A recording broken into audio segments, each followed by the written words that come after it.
Welcome to our very first episode of Impactful. Today we are focusing on the correlation between journalism and artificial intelligence.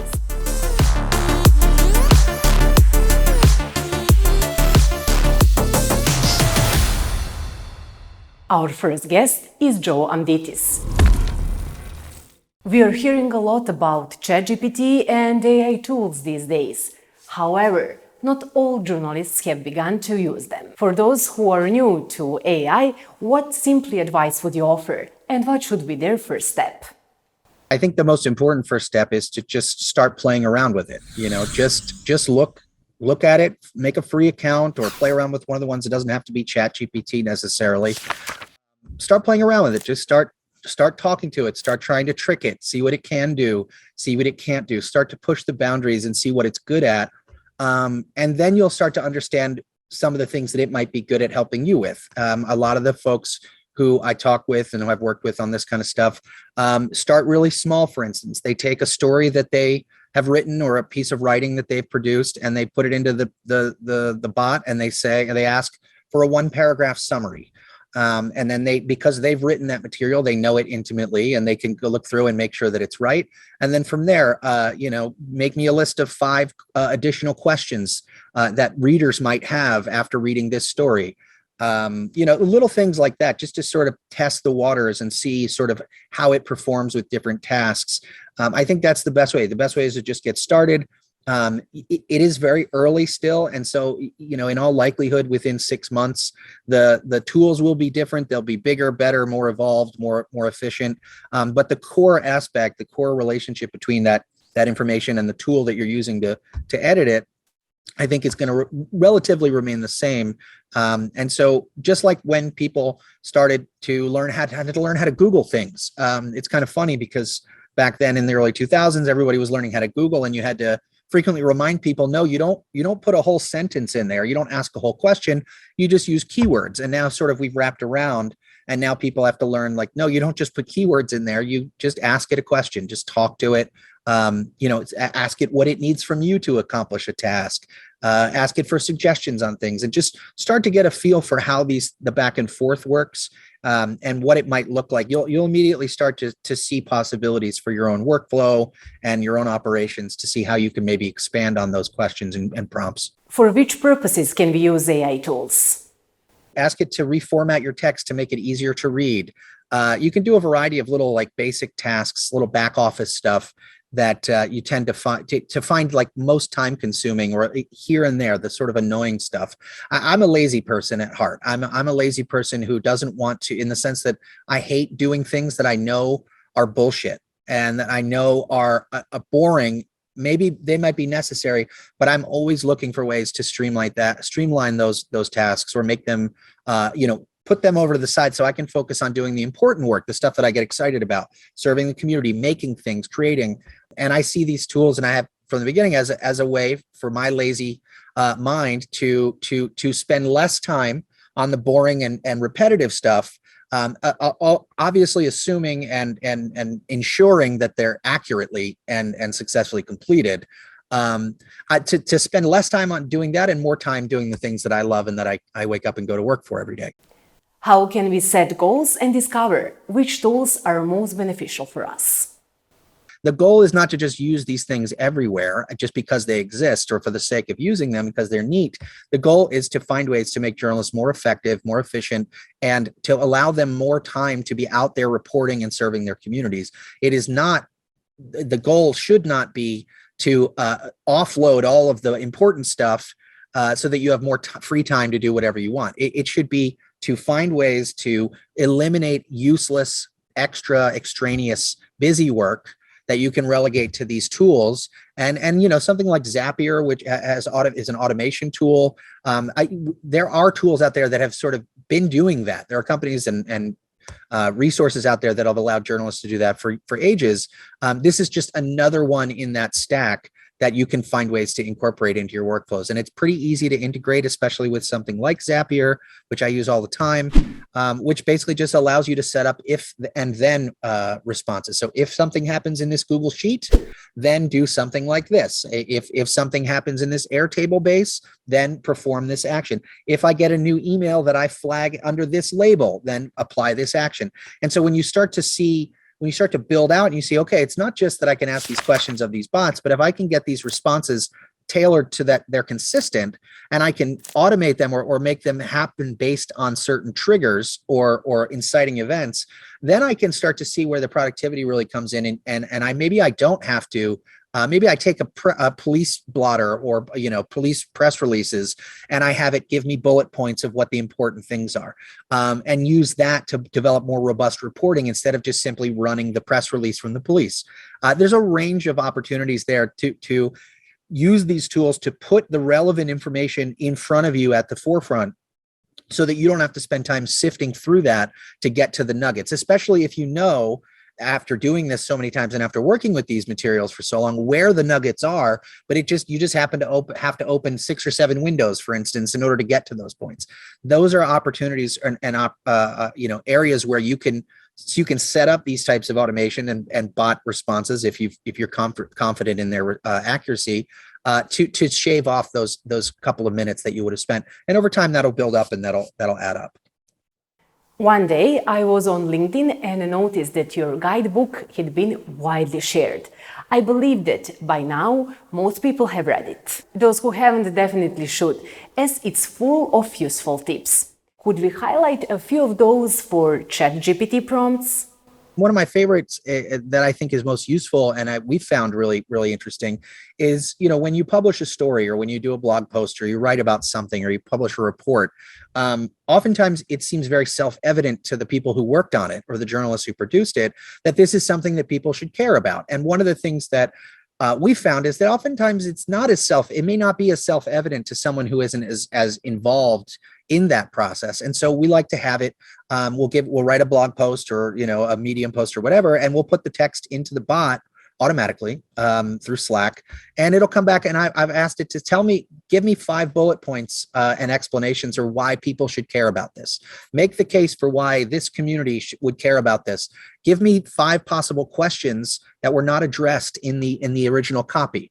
That's sort of like augmenting and amplifying capability to sort of find blind spots that you might not have realized is really useful, and it can help contextualize your work and put it in a light that you might not have initially understood or recognized off the bat. A lot of times it's useless. A lot of times I already thought of this, or we've already thought of that in the process. But every once in a while, it's like, oh, wow, actually, we totally missed that. Let's get back in there and add something so that we missed that. It's stuff like that. It's acting as a sort of limited coworker or assistant at a level that you would never expect it to be accurate or right the entire time. I think one of the most annoying things that I see is that when journalists or public speakers or whatever, media critics, they talk about this and they equate it with a search engine. And I kind of did that earlier, talking about how to Google things back in the day versus how you would ask these questions. But it's so frustrating seeing people treat this or assume or talk about it as if this is some kind of factual database, knowledge database. A lot of the stuff that's scraped in these databases is like Reddit comments. And yes, Reddit comments are very useful when you know that it's correct, but the majority of Reddit is just trash. It's just it's trained on how people speak to each other, and it has information about the relationship between different words and concepts and how they relate to other words and concepts. Nothing in there it says that any of this stuff is going to be factual. It's just most likely the next word or set of words. And so when you start to see it like that, and you get out of this mindset of like, oh, I searched for something and it gave me the wrong answer. It's like, no shit, of course it's going to give you the wrong answer. It's not a factual database. It is a words and language database. And people say a lot of false stuff all the time. That doesn't mean that is that it's not valuable. It just means that that's not where you go for your facts. And so I think if you can get out of that mindset and get more in hey, let me see what this might do. Let me see if there's something here maybe I missed, then you're going to find a lot more uses for it. That would be my answer. As we mentioned, these tips can be found in your handbook. What led you to write the beginner's prompt handbook, ChatGPT for local news publishers? So I had been using it for a while, been using ChatGPT for a while, and I had resisted for a long time actually paying for anything. There are great resources and repositories of information that people are putting together in good faith out there. The AI Exchange by Rachel Woods is one of them. I think it's AIexchange.com. Fantastic resource, community built around this, people sharing information and tips and guides and stuff. And I didn't want to pay for anything other than that. I mean, I paid for that for like a month just to see what it was like, but they have free stuff out there. And I came across one that was like, prompt handbook, pay me $2 and I'll give you this PDF for this prompt handbook. And I was like, you know what? I've spent $2 on a lot worse things. Let me throw $2 at this and see what it's like. And as soon as I did it, I opened it up and it was so obvious that it was written by one of the bots. It was lazy, it was worthless, and it might as well have been lorem ipsum text. And so I realized like, okay, I got scammed or whatever. And I had a lot of stuff floating around in my head at the time about this. And I said, you know what? I've been really wanting to learn Notion.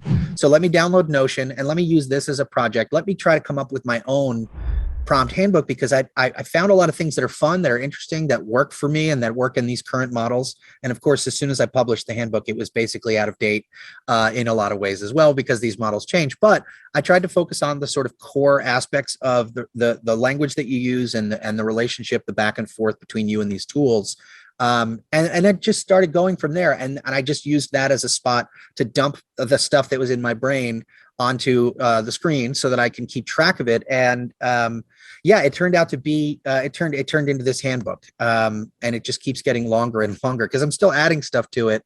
But I'm trying to keep it, because it's supposed to be a super beginner, I'm trying to keep it very light in that area. But I think the most valuable aspect of it, honestly, is the appendix with all the additional links and resources and stuff. I've tried to just add anything smart or interesting that I've found on the internet about this stuff and add it to that list. It's just getting longer and longer and longer now, but there's some real good stuff, real current and good stuff in there in the appendix that I think is the most valuable. But that's how it came about. I got scammed and I got mad and I didn't like it. So I was like, I'll do my own. I'll make it actually a good one. I always find examples incredibly helpful. Could we walk through a specific example of how journalists can implement ChatGPT in their work? I would say I would start by really low stakes examples and tasks, something that you would never put your name on, something that would never be published for a general consumer audience, something like I have notes, or I have a transcript from a recent organizer meeting with a couple with my editor or whatever, and I would like to take those messy notes and just clean them up. That's where I started with it.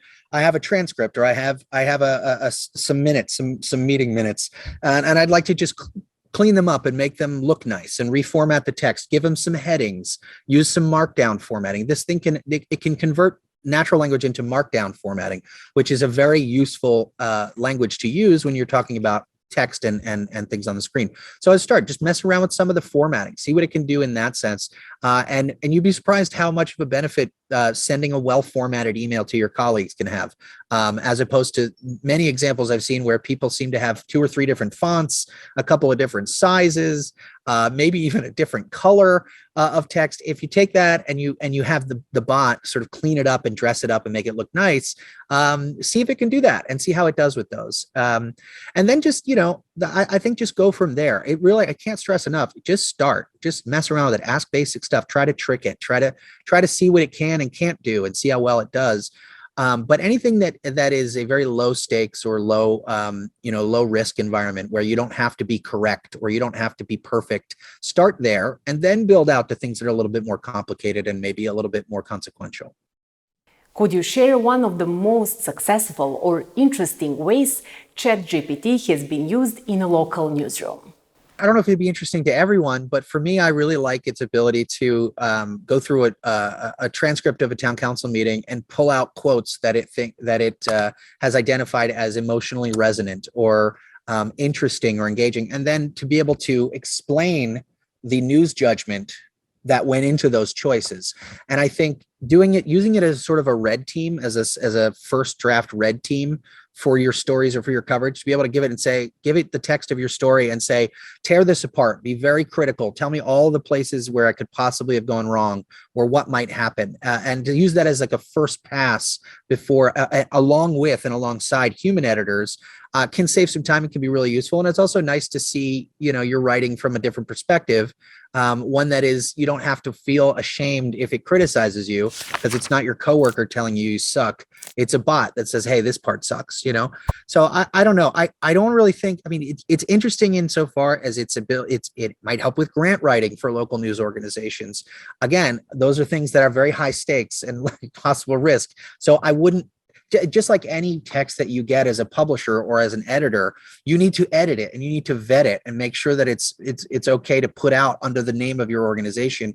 You would do the same thing with a random freelancer that you hired. You wouldn't, just because it's a human, you wouldn't just take it and publish it for the world. You would edit it. And so in the same vein, you need to do the same thing, probably even more, with these bots, because, unlike a freelancer you've worked with in the past, there's only so much trust that can go into, what this thing puts out. And I would say that you should have no trust in what it puts out. Always verify, even when it seems like it sounds right. Just always double check, because, the last thing you want is to be one of the first or most public versions or examples of a journalist who got lazy. How lazy do you look if you end up publishing bot generated content that ends up being wrong or, God forbid, harmful?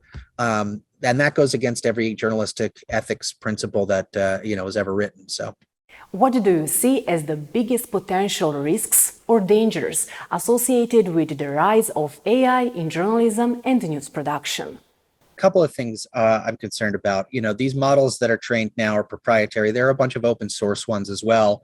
So on the one hand, as soon as a group of right-wingers or fascists get their hands on a model that they can train to do what they want without some of the social and cultural guardrails that have been put on these models, that's going to open the door for a lot of targeted, customized, and very specific types of harassment of marginalized communities, of vulnerable communities, immigrants, trans people, people of color, across the board. Anything that was already targeted, any type of person or community that was already the target of harassment and hatred, is now going to be vulnerable, even more vulnerable to that at a larger scale, because the work and the effort and the time required to produce these kinds of materials, if you will, is dropped drastically.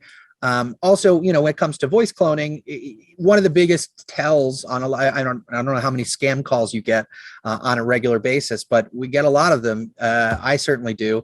And it's pretty obvious early on in the conversation with the first couple words, that this doesn't sound like something that is legitimate. And so with the ability to use something like 11 Labs, and I think Facebook is getting ready, or Meta is getting ready to release what they're calling, it's even more powerful. It's so powerful, we can't release it, which again is probably more hype than anything. But these voice cloning models allow you to take a very small segment of someone's voice that's been recorded and replicate it to the degree that I think a lot of the people who are already very susceptible to these kinds of scams are going to make themselves, it's going to make it a lot easier to do that. I can see a situation in where, not even including a targeted harassment campaign, but just a general one where, you have someone who gets a phone call from someone they know, or it sounds like someone they know, or sounds like, something sounds very legit.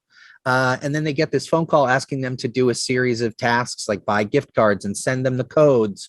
All of the phishing scams, all of these kinds of things are going to be amplified by that. And so it's up to journalists to understand these tools, how they can be used and how they can be misused, more importantly, so they can prepare and equip members of the public to protect themselves against these types of scams. It's going to open up a whole new can of worms in terms of what the creative evil geniuses who run these scam call centers and all these kinds of things, what they are able to do and able to do at scale. I think we're going to see a mess of that going forward, and we'll adjust. It's a pendulum swing. This happens every time there's a new technology. People find ways to use it for good, and people find ways to use it for not so good. And it's incumbent upon journalists to understand not just the very, very cool and neat and exciting parts of it, but to really dig into how some of the more nefarious actors and scumbags might try to adapt these tools for their nefarious purposes. It seems that it could be quite easy to be misled or manipulated in the world of AI. How can we overcome these challenges? I mean, I don't think so. I don't think we have a way to overcome them. We can prepare ourselves. We can prepare our readers and our community members, but that's not going to be effective unless the journalists understand how these things are used, and that requires them to be sort of tapped in to the reality of the situation with this kind of technology, not just the sort of optimistic, tech-minded, utopian version of these. You have to get in the dirt, and you have to understand how the laziest among us are going to use them, how the scummiest among us are going to use them, and honestly, and how the most intelligent but maybe not so well inclined people might use them. So the one that always comes to mind is, I was able to create a voice clone of myself pretty easily and fool my mom into thinking it was me.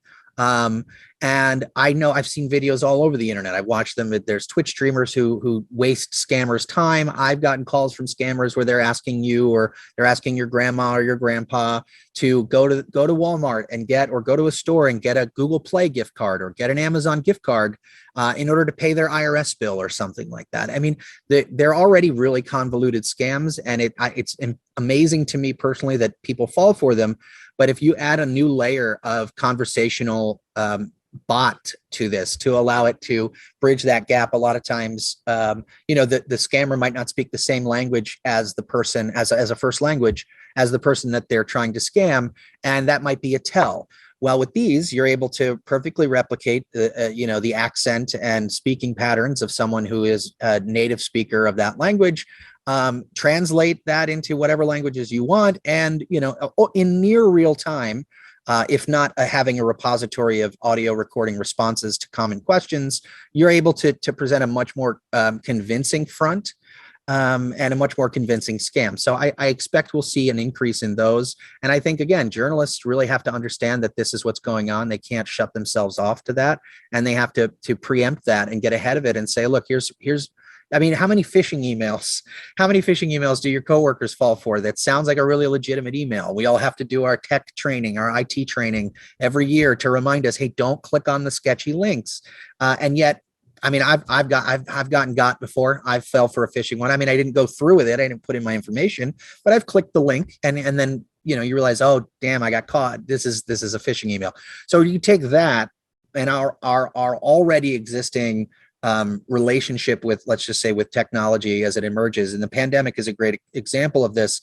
All of the panic around Zoom bombing and the disruptions at public council meetings and town meetings and school meetings, because people and the teachers and the people running these Zoom meetings didn't understand how people might exploit them to cause havoc or to mess with people, right? And so take that and apply that to a technology that even to the most savvy among us still feels a little bit like magic, and you can easily see sort of where that might end up if we don't arm ourselves and prepare ourselves and our communities.